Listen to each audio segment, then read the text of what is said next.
நான் மனம் திறந்து சொல்றேன், இதுவரையிலும் சொல்ல நீங்க கேள்வி ஒன்னால கேட்டுதான் சொல்றேன்.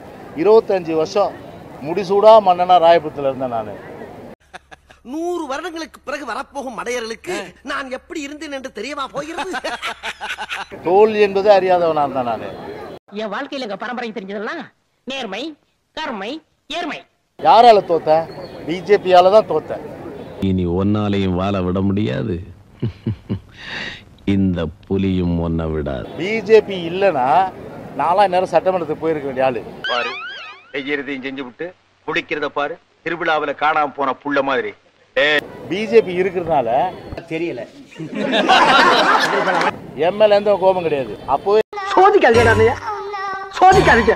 சார் பிஜேபி கழட்டி விட்டு வந்துடுவேன். நான் சொன்னேன் வேஸ்ட் லக்கேஜ் தான், வேற என்ன பண்றது, சமயம் வரும்போது கழட்டி விட்டுரும், நீங்க கவலைப்படாதீங்க. இல்ல உன் வாயில என்ன ஒரு ஸ்பீக்கரா 2 ஸ்பீக்கரா 9 ஸ்பீக்கர் சத்தம் இல்ல கர்ரா கர்ரா. நான் பிஜேபி இல்லைன்னா நானும் ஜெயிச்சிருக்க முடியாது. இந்த நாடும் நாட்டு மக்களும் நாசமாய் போகட்டும்.